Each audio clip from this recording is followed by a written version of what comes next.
Looks like we have quorum now, so are we good to call to order? We are. Okay, I have, well, 3:01 or 3:02, depending on which clock I look at. So we'll go with 3:01. Um, and you get to start with roll call, right? So Thank you, Lo. Uh, Barber. Was that Barber? Here. Yes. Thank you. Brooks. Here. Thank you. Kane. Jackson Kane. Nancy Carter has reported that she will be absent today. Childress. George Childress. Eldridge. Here. Thank you. Lowe. here, Thank you. Maxwell.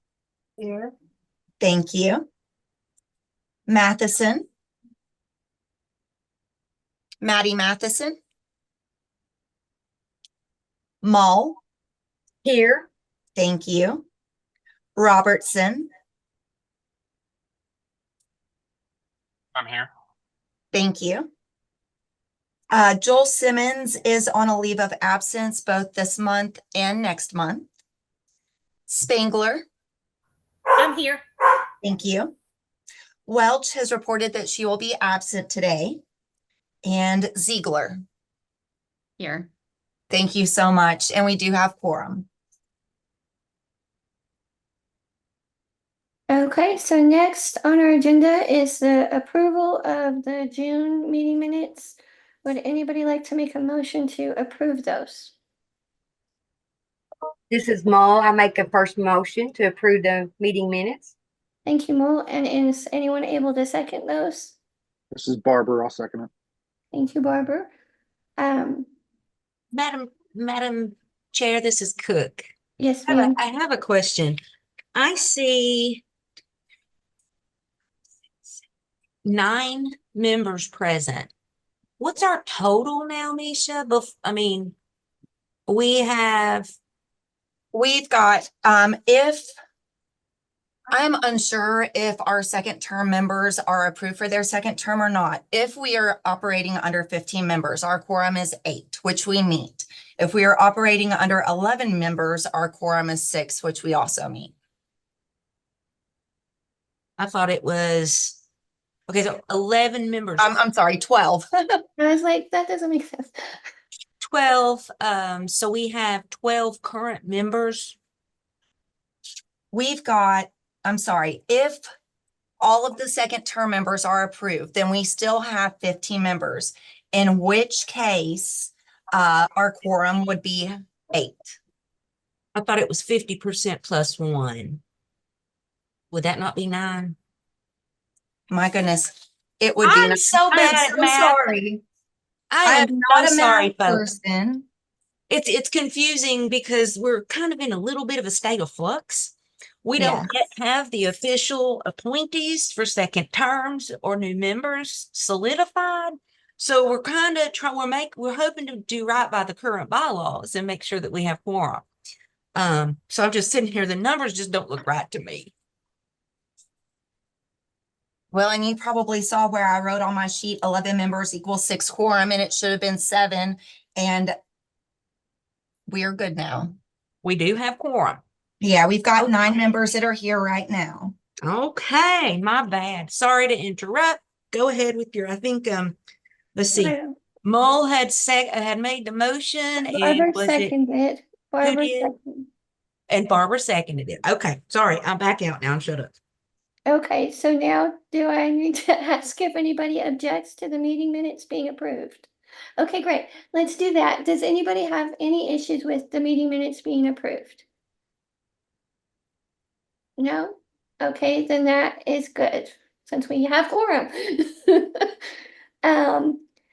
Let's see. So next on the agenda was supposed to be Cheryl Eli, but Misha informed me that she had to reschedule. She was with the City of Knoxville Parks and Rec, so hopefully we'll get that because I was interested in that with the accessible kayaks and everything. So the next thing will be the member advocacy and information, which is actually me again. You get to hear me a lot today. So give me just a second. Let me get my notes up here. And somebody can time me if I go over too much, because I just wrote down a lot of interesting facts. So I chose to discuss ADA accommodations and FMLA and when they are appropriate to ask for in the workplace. And it's a very broad subject because why be narrow? But I actually am the one who discusses this with all of our new hires, so I feel it's important. Um, with the ADA medical accommodations, if you're like me and like to look up things, I did go to the SHRM website and also the JAN, which is Job Accommodation Network website. They have a lot of great information about what accounts for a reasonable accommodation, when it should be asked. So basically, the definition of a reasonable accommodation under the ADA at work, there's a couple things that have to happen. First, you have to determine if the employee has a disability. Because it has to be a disability. It can't just be someone's preference or they don't prefer to do this part of the job. It actually has to be a disability. Now, it could be something that happened a long time ago that still causes issues. It could be something that just happened. It could be something kind of intermittent. It could also be if they have an impairment that drastically limits one or more major life activities, basically the same definition under the ADA without the medical accommodations, or a record of such impairment. So any employee with a disability is entitled to an accommodation only when the accommodation is needed because of the disability and the position that that employee is in. It cannot be, again, it can't just be a preference. Like, I'm a sales associate, but I don't want to run the register. That doesn't work. Or I work sorting clothes, and I'm giving you examples that have happened, but I don't like the color green. So yeah, I'm not going to do that. No, that doesn't work. It has to be something we can kind of show. And unfortunately, we have to ask questions. Here at Goodwill, that is me or my boss. We are the only ones that are ever supposed to ask any of those questions regarding someone's protected personal medical information. That's the way we do it. I'm sure other companies have slightly different rules.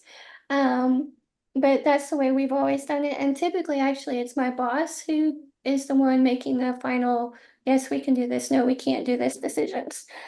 So if you have determined the person does have a legitimate disability, we do ask for medical documentation saying this is what is going on in most cases. Now, in some cases, for instance, for me, for those of you who have met me in person, I am on the shorter side. It's very obvious that I cannot reach everything in this office.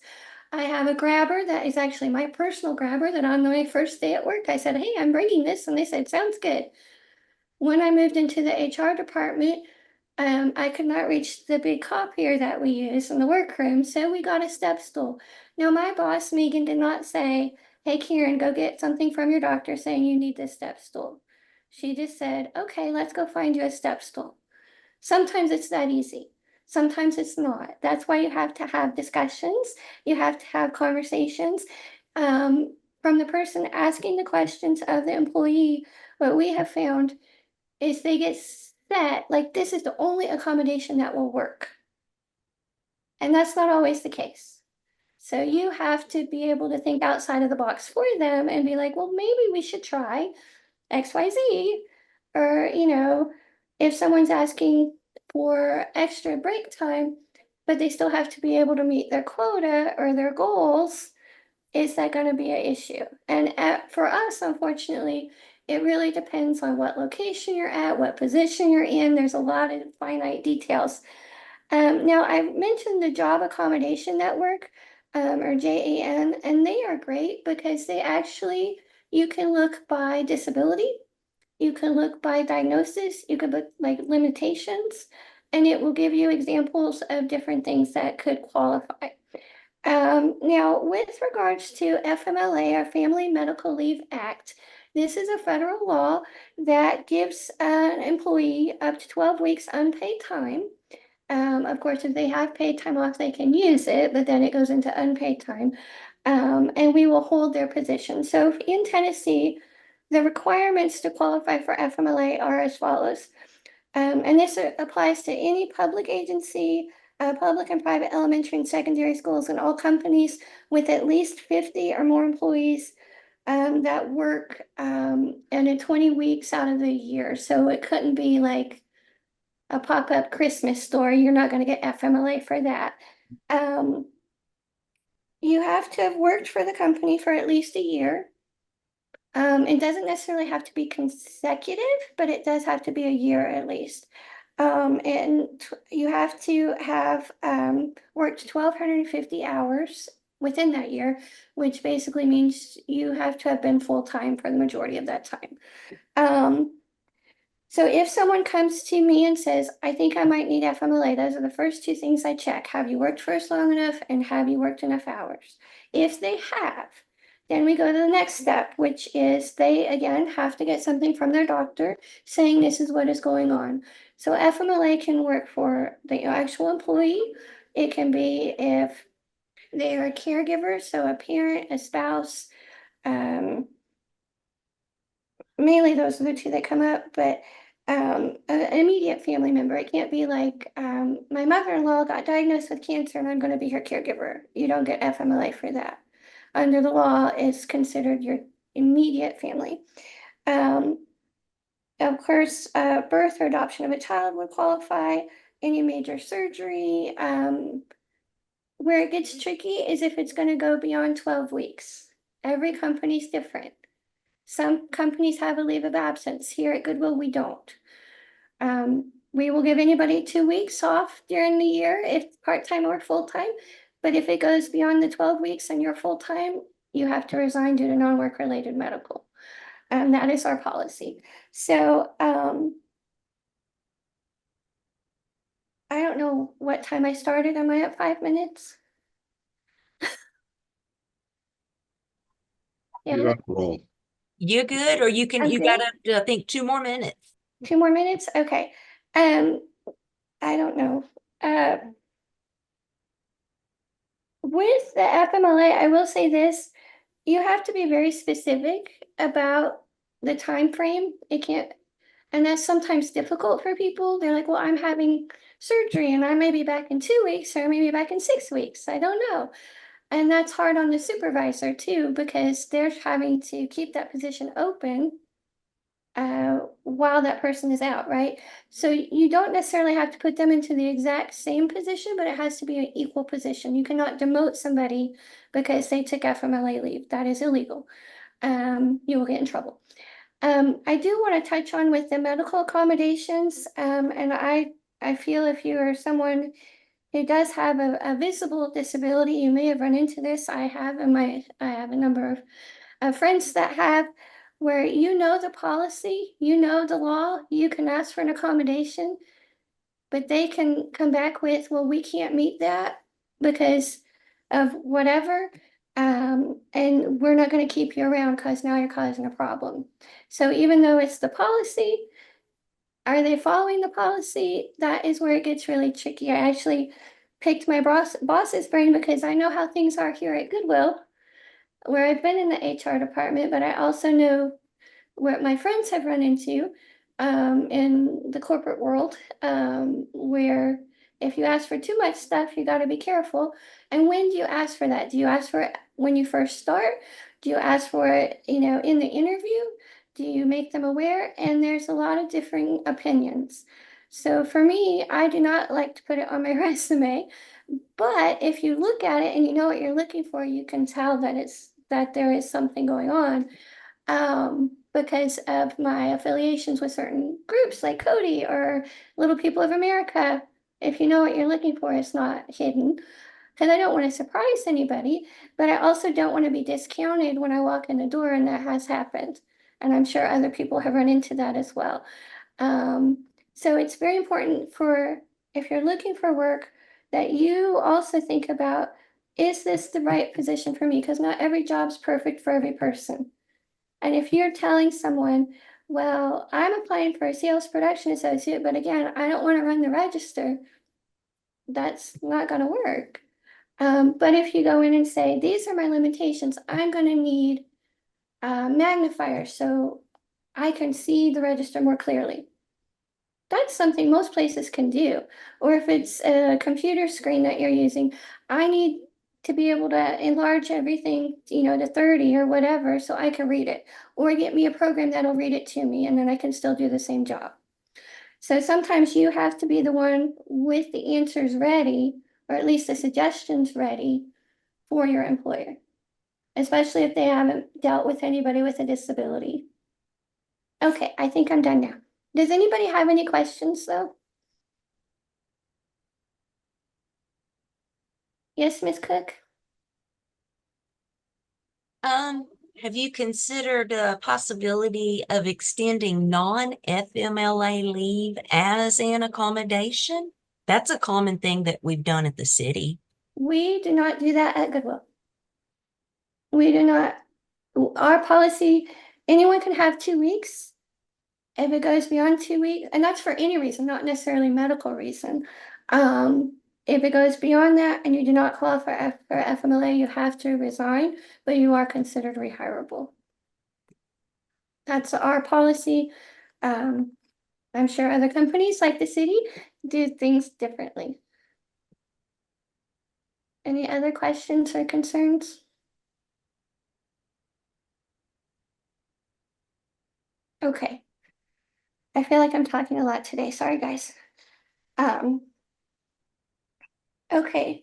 So onward on the agenda, we are at committee reports, which none of them met, right? Bylaws didn't meet, membership will meet August 7th, and transportation is going to meet on August 12th. Amisha, would you like to say something about the bylaws since we need to discuss it? Absolutely. Thank you so much. This is Zubak. Discussion of bylaw documents. They were sent out on June 12th.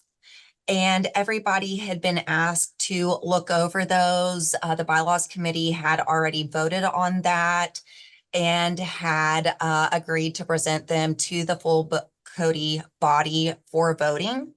However, I do want to remind everyone that even though we're voting on these changes, that approval of these changes will be on hold. The city's disability programs are currently being reviewed by outside counsel as well as MTAS, the University of Tennessee Municipal Technical Advisory Service. And so changing those while the review is ongoing may complicate the process. However, since we're in the middle of it, it makes sense to go ahead and do a vote and then table that until we get the review back and then reconvene bylaws. So with that being said, has everybody looked over the bylaws that were sent out about 30 days ago? Okay. Are there any questions on any portion of it? Any comments? Anything at all?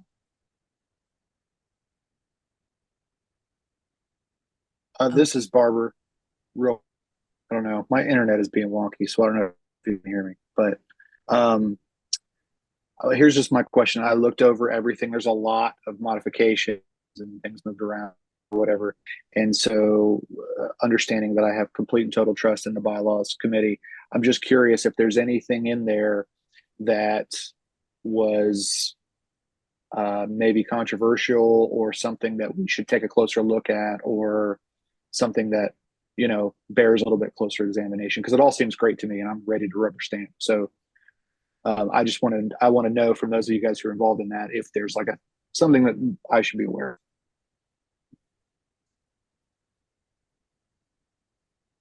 So I'm going to answer for them because nobody spoke up right away.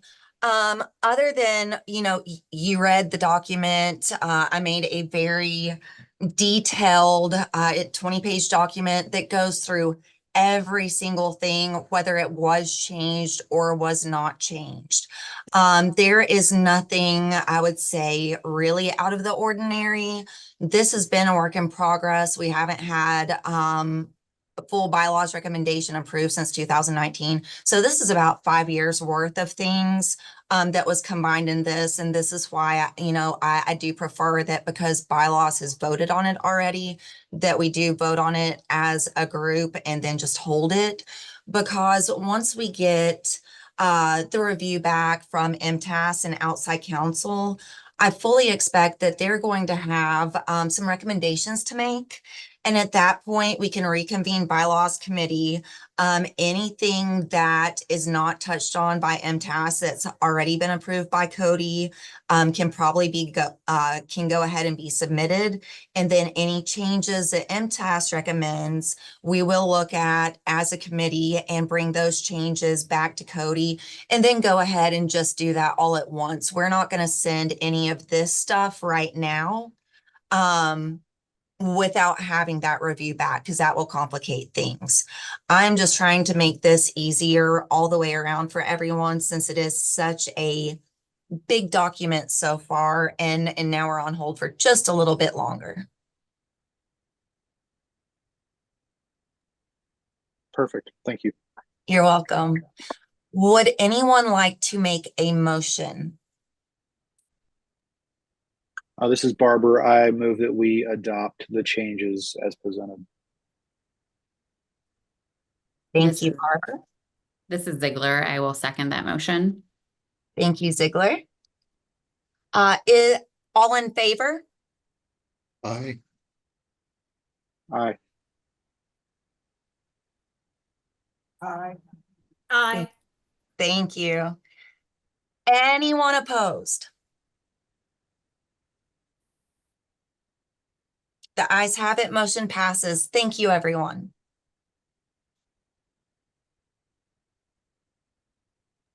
Okay. Okay, so now we're on to strategic plan groups reports, which did meet. So first we have livability. Ms. Connemore, do you want to talk about that? This is Mo. I can, Lo. Thank you. I can. First of all, let me go ahead and just share my screen real quick. And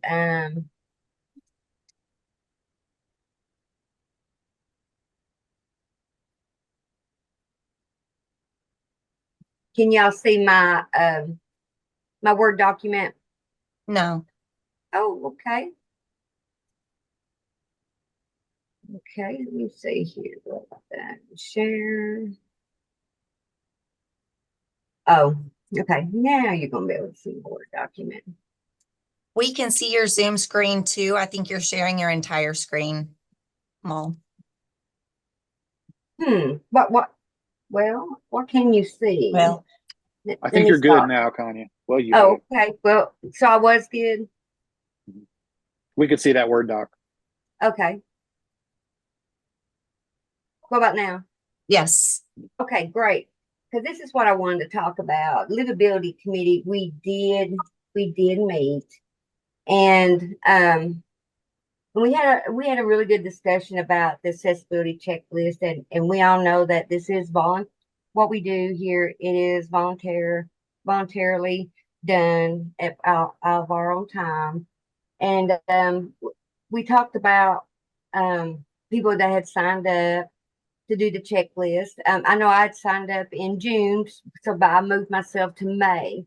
What you're looking at is a revision of the accessibility checklist sign-up sheet.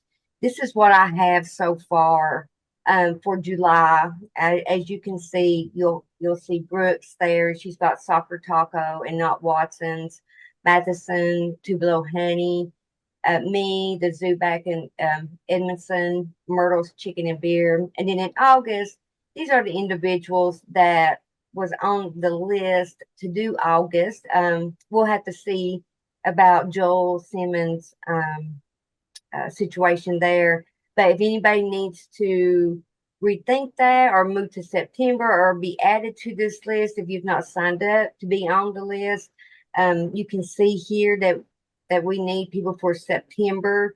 And we also talked about maybe stopping in the winter months. So maybe stopping in October. I do believe that's what we discussed, Misha. Correct me if I'm wrong. Karen Lowe has agreed to go on the weekends with folks if they want to meet up with her. Weekends are bad for me. So that's why I chose to go during the week. So anyway, I just wanted you guys to see this. We talked about it, and instead of having someone go every single month, we thought about just getting some more checklists done and taking the winter months off because the days get shorter. And when it's colder, most people want to stay home where it's warm. They don't want to go out in the cold and do a checklist. So we'll probably do this through September, maybe October. I can't, we've not really decided, but probably through September. So if anybody wants to sign up to be added to July, August, or September or October, just let me know and we can get you added to this list, and then we'll start back up in the spring next year. Now, Misha and Karen, let me know if I've missed anything from our meeting. I think you're good, Miss Konya. Does anybody have any questions? I can send this document. I've sent this document to Misha, and she can send it out to the board. And you guys can fill in the slots that you would like to do the accessible checklist. If you want someone to go with you, me and Misha are more than welcome to go with you if our schedules will permit. So please don't hesitate to reach out, or there may be another Codi member that may be able to go with you. So we definitely want to get some of these done, and definitely know that you're not alone in doing these. It's not hard to do. I've done several of them myself, and as well as Karen and Joel. So I will stop sharing, and that's all I've got. And Karen, I will toss the ball back to you. Thank you, Konya. Okay, so next we have Universal Design, which met on July 8th. I will speak to that. So they did meet on July 8th. Christy James from the Home Marketing Group attended to continue the conversation from the last meeting regarding what's being seen in the community regarding universal design. And she will also attend again in August. Past topics touched upon include accessory dwelling units, building codes, incentives, reduction of fees, grant funding, and tax recovery, as well as attracting smaller builders and building smaller homes. New topics included what could be done to encourage builders in the coding process and in new construction that would foster aging in place. We discussed certified aging in place housing and how, if the process for certification could be lessened or more streamlined, it may help. And then we were also informed that Dan Mitchell has secured land in East Knoxville near Strawberry Plains for an aging in place community. And that is it for universal design. However, I do have another topic of business, and I apologize. I just got word a few moments ago that our second term members have not actually been confirmed yet, which means that we are going to have to go back. John Barber had, I believe, seconded the meeting minutes. Yes, as well as proposed to adopt the changes of the bylaws. In order for that to actually count, we are going to have to redo both of those.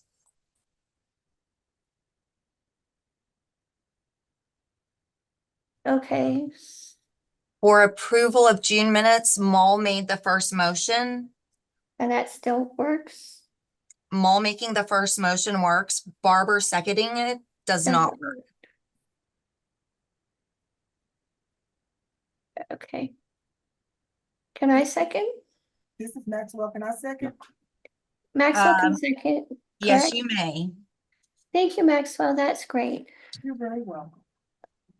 Thank you. And then we will have to redo the bylaws vote as well. Okay. Now Ziegler can, wait, since Barbara can't make the motion, Ziegler can't second the motion? We will, Ziegler, if she would like to second it again, will have to a second time. Or if she would like to propose that we adopt the changes or a different motion, anybody may make a motion on the bylaws. That we're Ziegler starting here. completely over. So I will motion to approve the bylaws. Thank you, Thank- Ziegler. And You're can welcome. someone else second that motion? This Not is Mr. Barber. Maxwell, I'll second. Thank you, Maxwell. Thank you, everyone, and I apologize for the confusion. Appreciate you bearing with us. This is Cook, and I want to also say I am sorry. This has never happened before, but we've also never had an MTAS study, and it seems to be going longer than maybe others anticipated. So it's put us all in limbo. John, I apologize if that put you in that weird spot, and hopefully we will get this ironed out and have more answers in the very near future. But you guys are awesome, and this is nobody's fault. It's just the system's movement, so please bear with us. Okay. Hey, Lo, I'm sorry, and just squeaky wheel for a second, even though I'm not officially here or allowed to talk, which is fine. But just want to confirm that this doesn't impact the quorum question as well. It doesn't. I had not gotten an answer at the beginning, and so I wanted to make sure that we met it regardless either way, and we do. Beautiful. Just checking. Yes. Okay. And So- your voice will always matter to us, John. I don't care what status of membership you may have. You are always important voice. Never forget that. Right. Okay, so on to new business. It looks like we have the 2024 Neighborhoods Conference. Yes, we do. The 2024 Neighborhoods Conference is going to take place at the Jacob Building in Chilhowie Park on Saturday, August 10th from 9 o'clock until 1 p.m. Last year, we had a really fun time. And I do believe that I had already talked to a couple of people about possibly doing that with me again this year. However, if you would like to volunteer to come help out at the booth that day, please let me know. You can either speak up now or you can send me an email.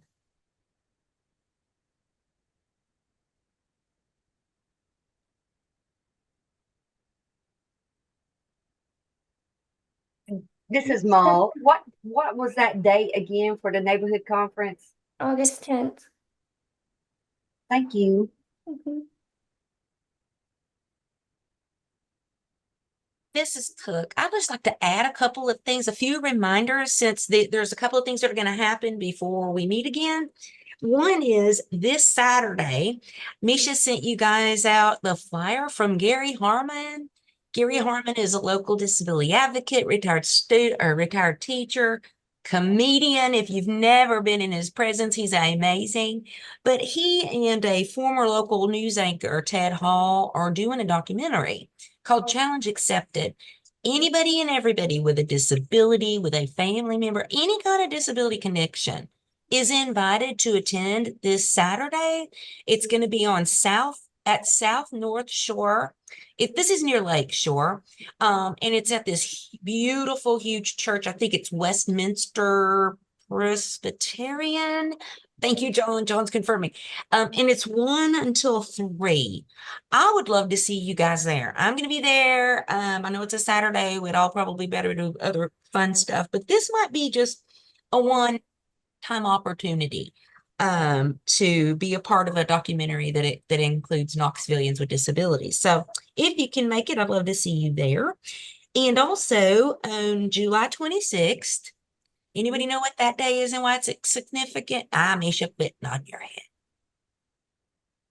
It is the fourth anniversary of the signing of the Americans with Disabilities Act into federal civil rights law. And it's also when the Disability Resource Center hosts their annual luncheon and awards presentation.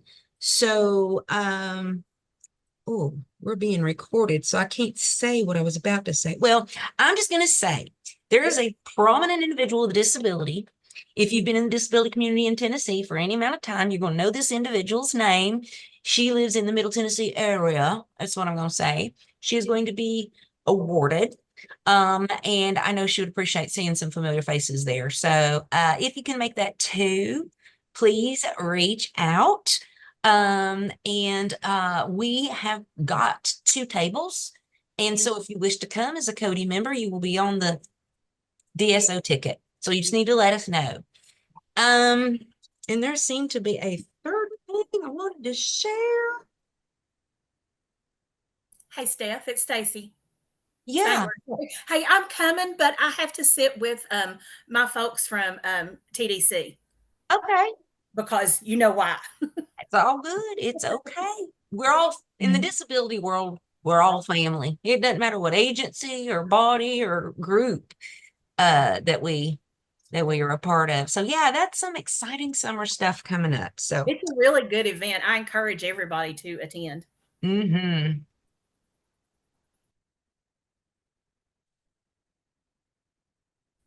Okay, so I guess we're on to announcements and public forum. Yes, this is Sue back. I wanted to let everybody know that the full day retreat on August 16th will be from 9 a.m. until 4 p.m. It is going to be held at the American Job Center. That is 2700 Middlebrook Pike. It is going to be in conference room A. There will be plenty of parking in front of the building near the flagpole, and I will send out more information along with a link to a map when we get closer to the date.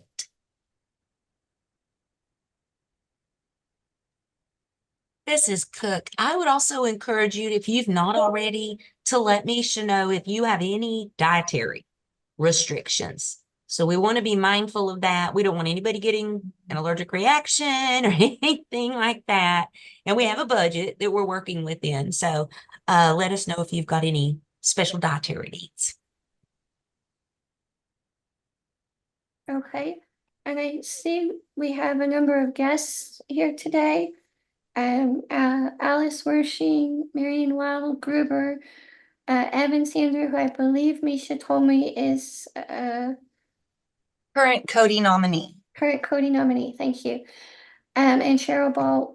Would any of you like to say something since we're in the public forum?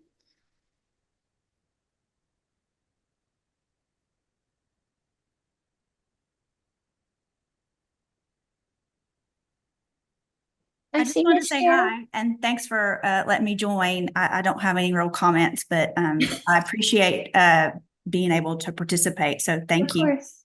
Thank you. Anyone else? Same here. Same here. Just good to know what's going on. And Stephanie and I have had conversations. Hopefully we'll have more because I know we've got some anniversaries coming up and things. Yeah, I am currently working on recreating a project that ETAC used to be called, which is now Spark, did in 2010, 2013-ish, looking at teaching disability rights and justice to kids, mostly kids that don't get exposed to that level of academic information. And so I have a manuscript that's in process about the sit-in, and it's we're working on it pretty much every day right now. And yeah, my trip to California, we'll talk later, Stephanie, was not as productive as I wanted to. COVID intervened on a lot of levels. So, but the manuscript's going forward, and just trying to keep abreast. There's a lot going on where people are talking about teaching disability rights, mostly to middle school and high school. And when we did the project at ETAC, there weren't very many books there's a few out now, but again, there's a lot of stories that aren't being told. So we'll see what I can do. Thank you, Miss Ellsworthing. Marion or Evan, would either of you like to speak? You don't have to, but you can. Hi, this is Marion from Oak Ridge, and I'm always so glad to join your meetings as a member of the public. In Oak Ridge, we don't get some of the information of what's going on in Knoxville. For example, the lunch on the 26th, is that mostly for people in Knoxville, or I didn't hear anything about that. Is that open to anyone to buy a ticket for? I'm assuming it's a fundraiser. This is Cook. Yes, ma'am. We can send you the link to the flyer and you can Okay. order your ticket right there. You'll love it. Now that the fire is this Saturday at the church, right? Well, now that is a free event. I'm sorry, I thought you said the luncheon on the 26th. Yeah, That the is a luncheon on the fundraiser. 26th is TDC, right? Yeah. No, that is Disability Resource Center. I mean Disability Resource Center. Yeah. Yeah. Yeah. Yeah. Too many Okay. acronyms. I understand. I know. Yeah. Would you No, I like think I'd like to do would, both. Yeah. would you like us to send you information on both events? That would be awesome. Perfect. Thank you. Okay. Thank you. And the August retreat, does that mean there won't be an August Codi meeting, a general meeting, or is that in addition to a general meeting in August? Well, Gruber, that is correct. We tend to have 4 in-person meetings every year. One of those is a half-day retreat, and one of those is a full-day retreat. And our full-day retreat is August 16th. It is still open to the public since it's a Codi meeting, but we will not be having a regular Codi meeting that month in lieu of that. Okay, thank you very much.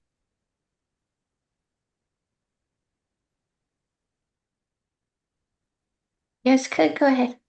Sorry. Okay. I always got stuff to say. The last thing I just wanted to circle back to the accessible kayak launch. That is something that is absolutely going to happen because Parks and Rec went out for a grant to be able to do that. And as part of applying for that grant, they sought some matching money from us in DSO. And we were thrilled to provide that. So Parks and Rec was given that grant. So it has to happen.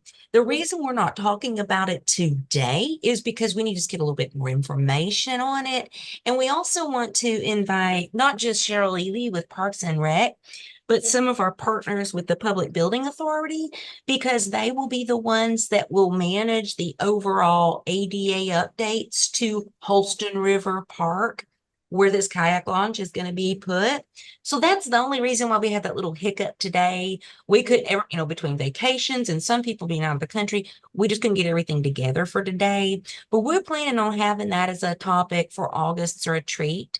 And we may also start the preliminary discussion on the big picture of what's needed to be done out at Holston River Park in narrowing our work down for a phase 2 project, or excuse me, phase 1 project, so that we can get the capital monies that we have spent out there, and then we'll know what we have to finish in a phase 2 for next year.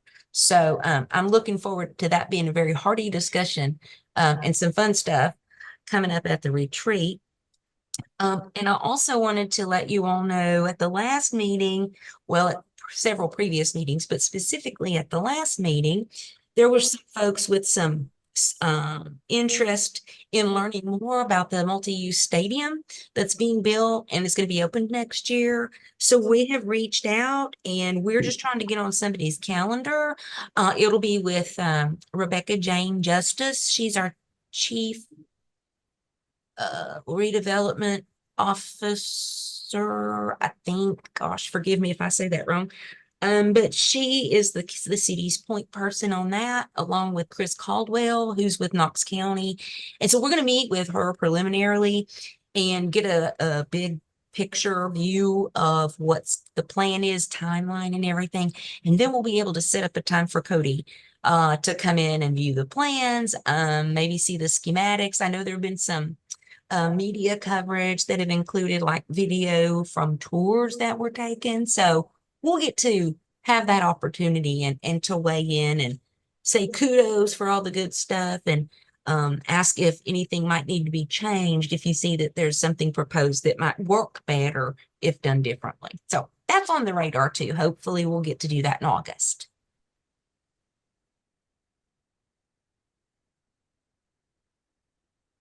Okay, anything else before we adjourn? Okay, I guess that's it. So I have 3:47 on the clock. So I guess we are adjourned for this Cody meeting. Thank you, everybody. I promise I'll get better as we go along. Thank you all. You. Lo, you did wonderfully.